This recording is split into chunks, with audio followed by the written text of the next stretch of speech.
کہ حضور نے ارشاد فرمایا مشرق کی طرف سے وہ فوجیں نکلیں گی، لوگ آئیں گے جو عرب میں مہدی کی حکومت قائم کریں گے۔ پوائنٹ ٹو بی نوٹڈ، مشرق سے فوجیں نکلیں گی، لوگ آئیں گے اور عرب میں امام مہدی کی حکومت قائم کریں گے۔ کون کون سے ملکوں سے فوجیں نکلیں گی آج ہی آپ کو سب پتہ چلنے والا ہے اس ویڈیو میں۔ السلام علیکم۔ حدیث میں آتا ہے 73:39 رسول اللہ صلی اللہ علیہ وآلہ وسلم نے فرمایا قیامت قائم نہیں ہوگی یہاں تک کہ مسلمان یہودیوں کے خلاف جنگ کریں گے، مسلمان ان کو قتل کریں گے، یہودی درخت اور پتھر کے پیچھے چھپے گا، پتھر اور درخت کہے گا اے مسلمان، اے اللہ کے بندے، میرے پیچھے یہ ایک یہودی ہے، آگے بڑھ اور اس کو قتل کر دے، سوائے گرگد کے درخت کے۔ وہ نہیں کہے گا کیونکہ وہ یہود کا درخت ہوگا۔ یہودی زیادہ تر گرگد کے درخت کیوں لگاتے ہیں؟ وہ سمجھتے ہیں یہ درخت انہیں بچا لے گا، ہرگز نہیں، فتح تو آخرکار مسلمانوں کی ہوگی۔ نبی پاک صلی اللہ علیہ وآلہ وسلم خود سے کوئی بات نہیں کرتے تھے، وہ وہی بیان کرتے تھے جو اللہ حکم کرتا ہے، اس پر ہمارا ایمان ہے، اس میں کوئی شک نہیں۔ آج ہم ڈاکٹر اسرار احمد کی ویڈیو پہ ریئیکٹ کرنے والے ہیں۔ ڈاکٹر اسرار احمد جو کہ بہت زیادہ علم رکھتے تھے، جنہوں نے قرآن کے ترجمے اور تفسیر پر بہت زیادہ کام کیا۔ ڈاکٹر اسرار احمد کی وفات کو کئی سال ہو گئے ہیں، 2010 میں ان کی وفات ہوئی تھی، آج تقریباً 13 سال ہو گئے ہیں۔ جب بھی ان کی ویڈیو ہمارے سامنے آتی ہے تو ہمارا ایمان تازہ ہو جاتا ہے۔ انہوں نے یروشلم کو لے کر جو کہ کیپٹل ہے اسرائیل کا، اور مسجد اقصیٰ کو لے کر جو پریڈکشن کی ہیں، آج وہ ہم آپ کے سامنے رکھتے ہیں۔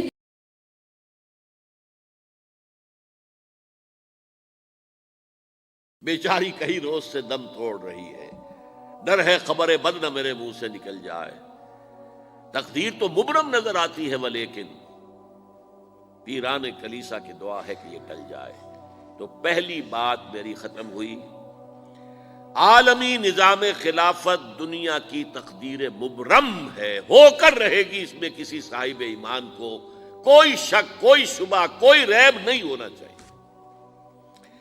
البتہ اس کا اب دوسرا پہلو کیا ہے، اس کا آغاز کہاں سے ہوگا؟ پہلی بات تو یہ، ہمارے بعض لوگوں کے ذہنوں میں، سادہ دل لوگ، وہ سمجھتے ہیں کہ پوری دنیا میں ایک ہی دفعہ آ جانی چاہیے،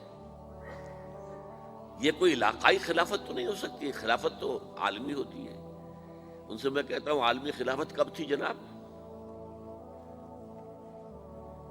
یہ تو نہ خلافت راشدہ میں عالمی تھی، کیا ہندوستان شامل تھا اس میں؟ کیا چین شامل تھا؟ کیا یورپ شامل تھا؟ اور پھر جو خلافت کے نام سے جو ملوکیت چلی ہے، وہ بھی صرف آپ دور بنو امیہ میں کہہ سکتے ہیں کہ وہ پورا عالم اسلام کم سے کم اس کے تحت تھا۔ بعد میں خلافت عباس، بنو عباس میں، اور فاطمیین کی خلافت میں، اور آل عثمان جو ہیں آٹومان ٹرکس کی خلافت میں ٹکڑے تھے، حصے بکھرے تھے، کوئی مانتا تھا، کوئی نہیں مانتا تھا۔ اور سب سے بڑی بات یہ، اگر ایک دم پوری دنیا پر خلافت قائم ہو سکتی تو حضور کے دست مبارک سے ہوتی، لیکن نہیں ہوئی۔ نتیجہ کیا نکلا؟ ایک ملک میں حضور نے قائم کر دی، جزیرہ نما عرب،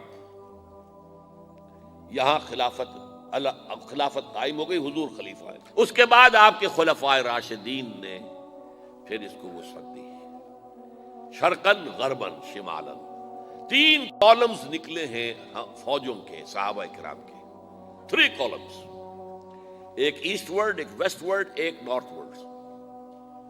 ایک عراق کو فتح کرتے ہوئے ایران میں پہنچ گیا، خراسان تک چلا گیا، ایک شام کو فتح کرتے ہوئے اور پھر سینائی پیننسولا سے ہو کر افریقہ میں داخل ہوا اور اٹلانٹک تک پہنچ گیا، تیسرا سیدھا شمال میں گیا، لیکن یہ زیادہ دور نہیں جا سکتا تھا، کوکیشین ماؤنٹینز آ گئے، کوہ قاف، اس زمانے میں تو یہ یوں سمجھیے کہ امپیسیبل تھا نا، کوہ قاف، لہذا وہاں آ کر رک گیا بابا۔ اب بھی یہ ہوگا، کسی ایک جگہ سے شروع ہوگا پھر پھیلے گا، اس کے سوا کوئی چارہ کار ہے ہی نہیں۔ اگر ہر جگہ پوری دنیا میں ایک ہی وقت میں ہو سکتا تو حضور کے دست مبارک سے ہوتا صلی اللہ علیہ وسلم۔ اب وہ نقطہ کون سا ہوگا، نقطہ آغاز کون سا ہوگا؟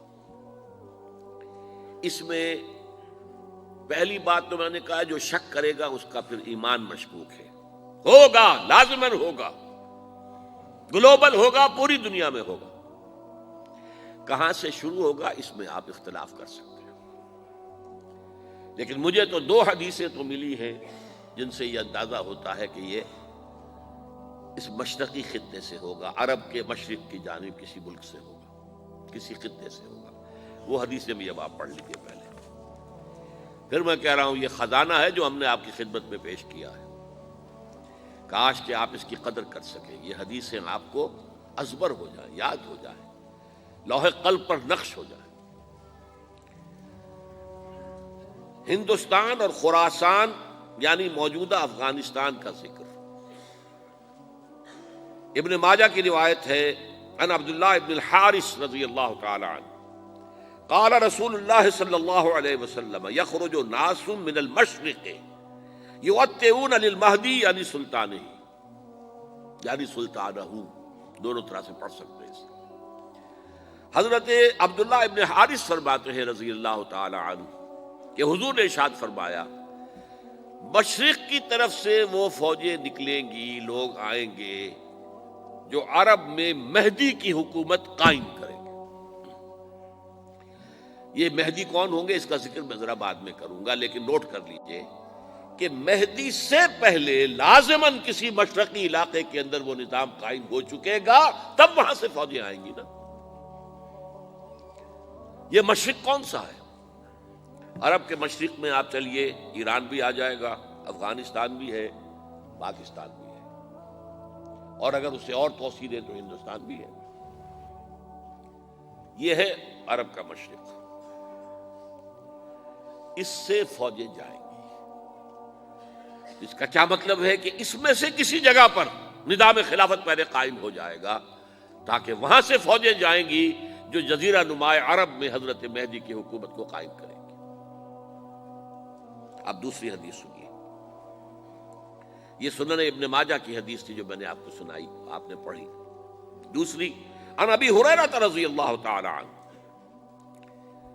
یہ ترمذی شریف کی روایت ہے. قال قال رسول اللہ صلی اللہ علیہ وسلم یخرج من خراسان رایات سود لا يردها شیء حتی تنصب بإیلیا.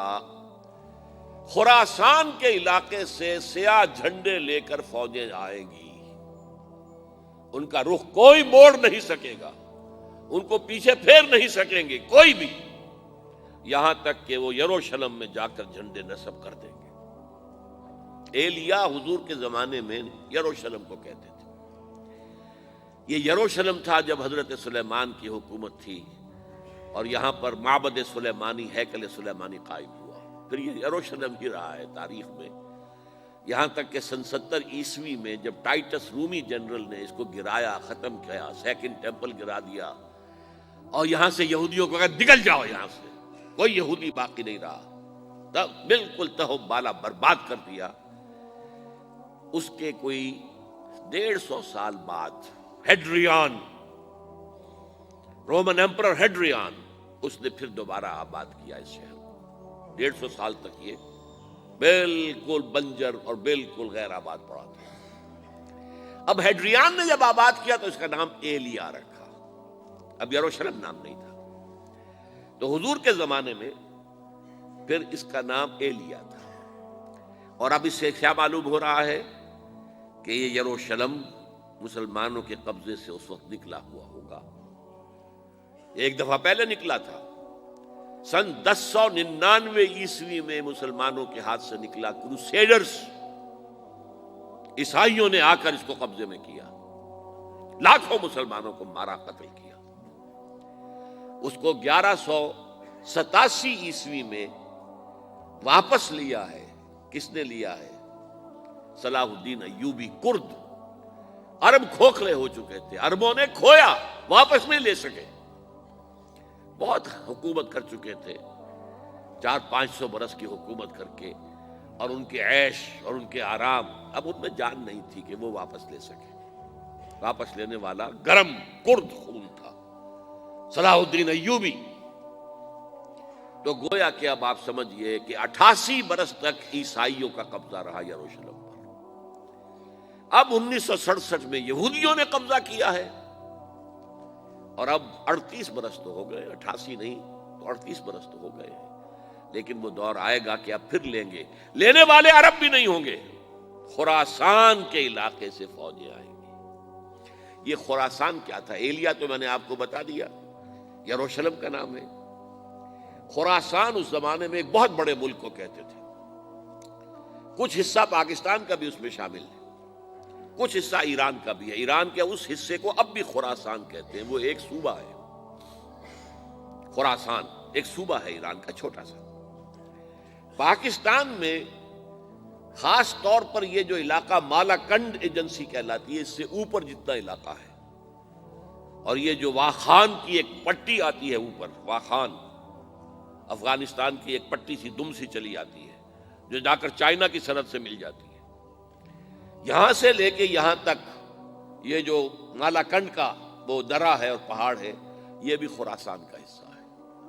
باقی تقریباً 2/3 آف افغانستان ساؤدرن حصہ نہیں ہے خراسان کا حصہ، یہ سیستان کہلاتا تھا، یہ خراسان نہیں ہے۔ لیکن یہ کہ اوپر کا 2/3 آف افغانستان، اور اس کے ساتھ یہ جو عرب، جو اب یہ ترک ممالک آزاد ہوئے ہیں سوویت یونین کی ڈسولوشن کے ساتھ، یہ سارا علاقہ کہلاتا ہے خراسان بزرگ، دی گریٹ خراسان۔ ہر مسلمان جو ایمان رکھتا ہے، جذبہ شہادت رکھتا ہے، وہ امام مہدی کی آرمی میں شامل ہونے کی دعا کرتا ہے۔ فلسطینی مسلمان ہمارے بھائی ہیں، ان کی مدد کرنا ہمارا فرض ہے۔